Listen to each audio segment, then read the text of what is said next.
어느 날 아침 나는 남편이 먹다 남긴 밥그릇을 치우다가 문득 깨달았다. 우리가 같은 집에 살면서도 서로 마주친 게 사흘째 없다는 것을. 그것도 싸워서가 아니었다. 피한 것도 아니었다. 그냥 그렇게 되어 있었다. 그 밥그릇을 개수대에 내려놓으면서 나는 이상하게도 홀가분했다. 홀가분하다는 감정이 슬픈 건지 편한 건지 그때는 잘 몰랐다. 우리 부부가 이른바 투명인간 협약을 맺은 건 70이 되던 해가을이었다.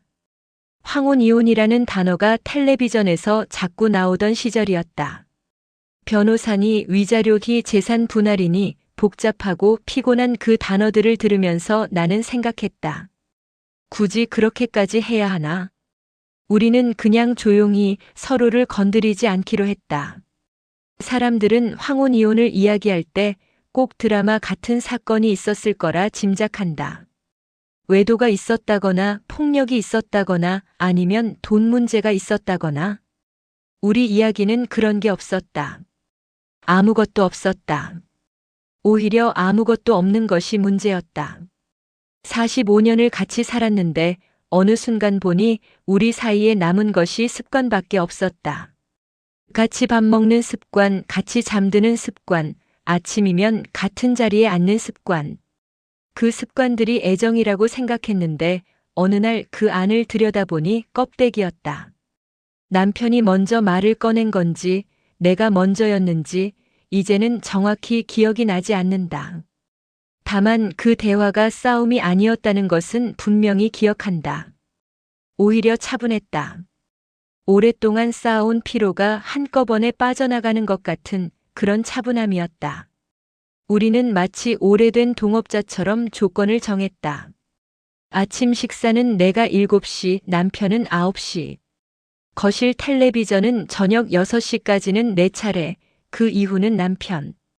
장을 보는 날도 달리했고 세탁기 돌리는 요일도 나눴다.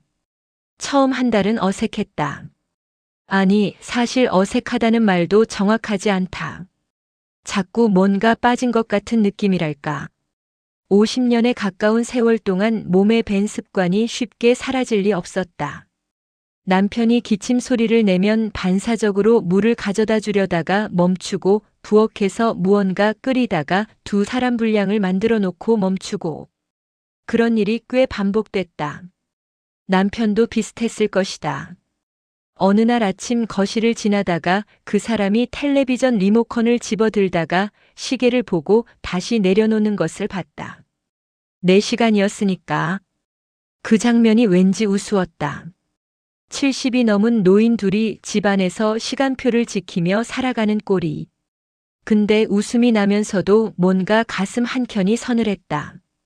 외로운가라고 누가 물으면 뭐라 대답해야 할지 몰랐다. 외롭다고 하기에는 집안에 사람이 있었고 안 외롭다고 하기에는 그 사람이 내 곁에 없는 것 같았다.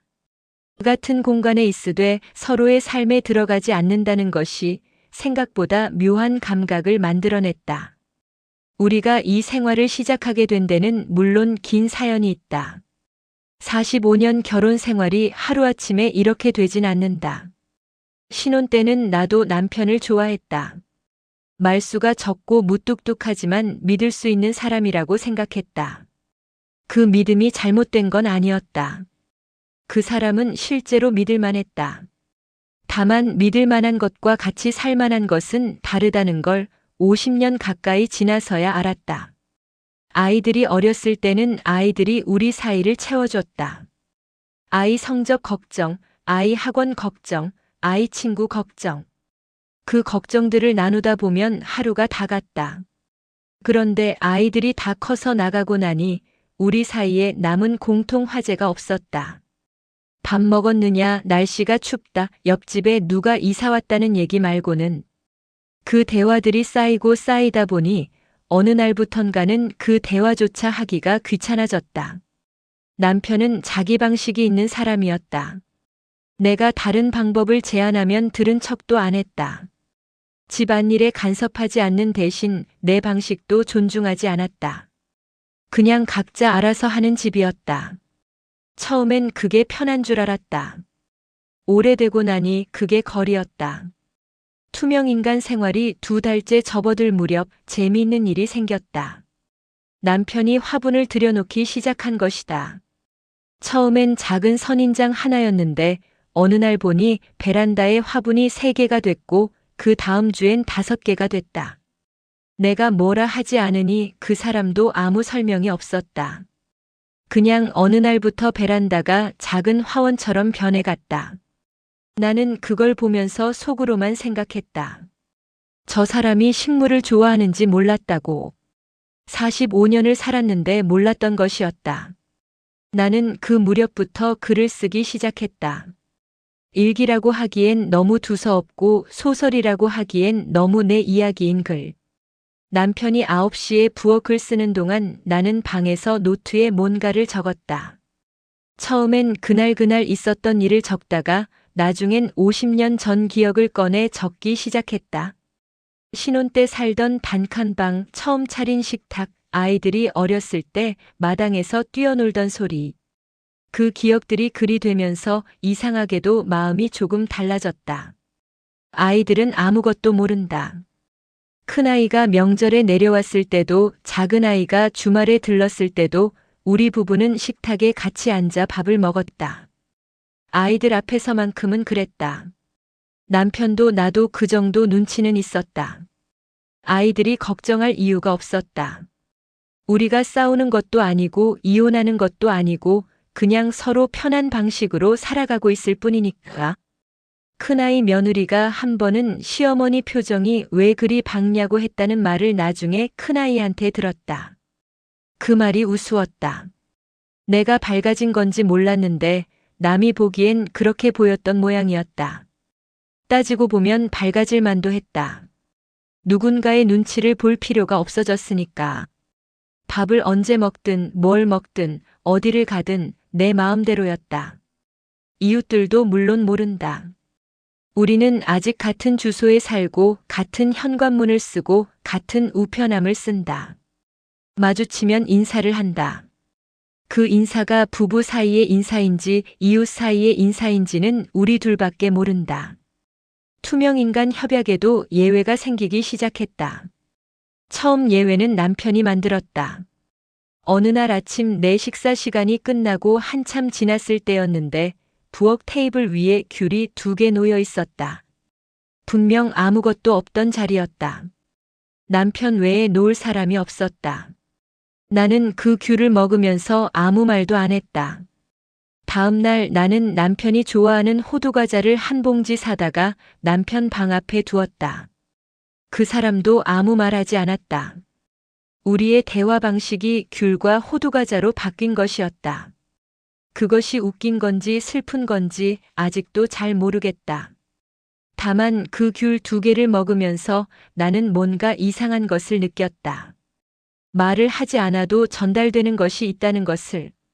45년을 살면서 말로는 서로를 잘 몰랐는데 말을 하지 않으니까 오히려 보이는 것들이 있었다. 겨울이 되면서 남편이 감기에 걸렸다. 기침 소리가 방에서 들렸다. 투명인간 협약상으로는 내가 들어갈 이유가 없었다. 그 사람도 나를 부르지 않았다. 나는 방 앞에 서서 잠깐 망설이다가 생강차를 끓였다. 남편 방 앞에 두고 내 방으로 들어왔다. 그 사람이 마셨는지 안 마셨는지 확인하지 않았다.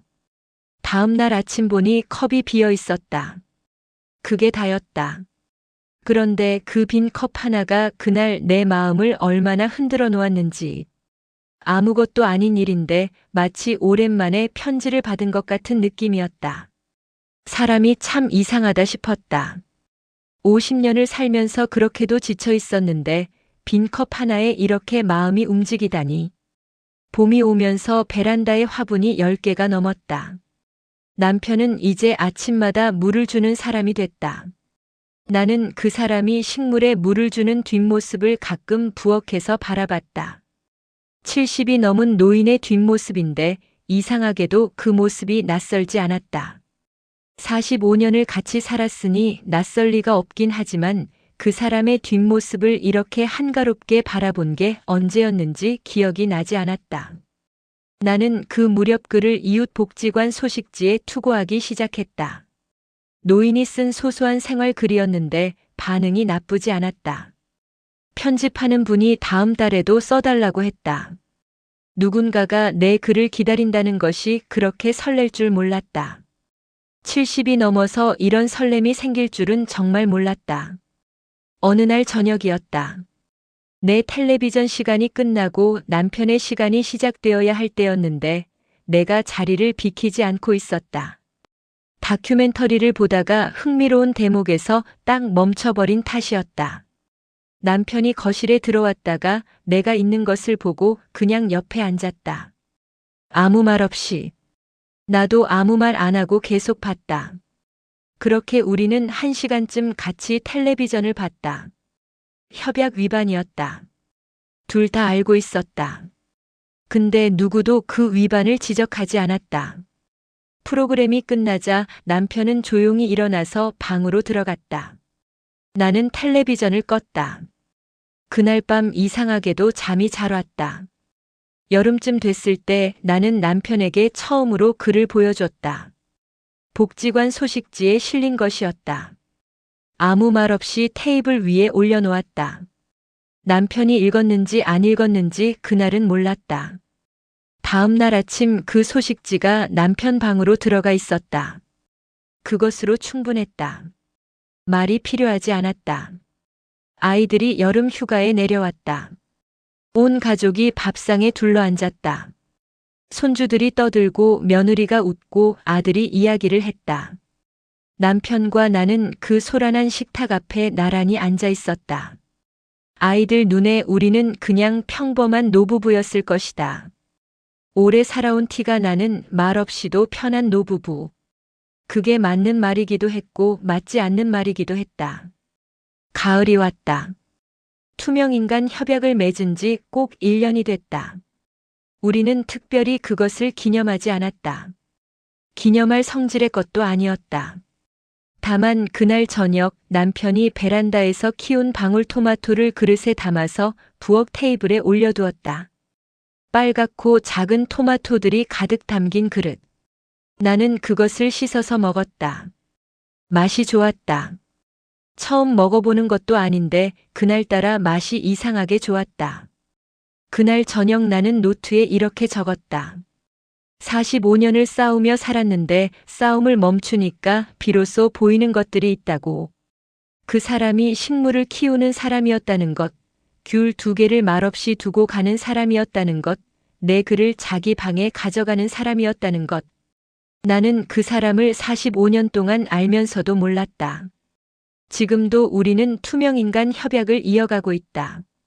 아침 식사 시간은 여전히 다르고 텔레비전 시간표도 아직 있고 동선도 대부분 겹치지 않는다. 그런데 귤이 올라오고 호두과자가 놓이고 방울토마토가 담기는 일이 조금씩 늘어났다. 우리의 대화가 물건으로 이어지는 것이다. 말로 하면 어색한 것들이 물건으로는 이상하게 술술 전해졌다. 어떤 사람은 이게 정상적인 부부냐고 물을 것이다. 정상이 뭔지 나는 잘 모른다. 45년을 말을 하면서 살았는데 서로를 몰랐고 말을 안 하기로 하니까 서로가 조금씩 보이기 시작했다. 정상이 아닌 것이 우리한테는 정상인 것이다. 아이들은 여전히 모른다. 이웃도 모른다. 우리 둘만 안다. 같은 집에 살면서 서로 투명인간으로 지내는 노부부 이야기. 그리고 그 투명인간들이 가끔 귤을 두고 토마토를 두고 소식지를 방에 가져가면서 아주 느리게, 아주 조심스럽게 서로를 다시 알아가고 있다는 이야기. 봄이 오면 베란다에 또 화분이 늘어날 것이다. 남편은 아마 올해는 뭔가 새로운 것을 심겠다고 할 것이다. 나는 그것도 아무 말 없이 지켜볼 것이고 언제가 그 식물 이름이 궁금해지면 방 앞에 쪽지를 두고 물어볼 것이다. 남편은 또 아무 말 없이 이름을 적어서 두고 갈 것이다. 그게 우리식의 대화다.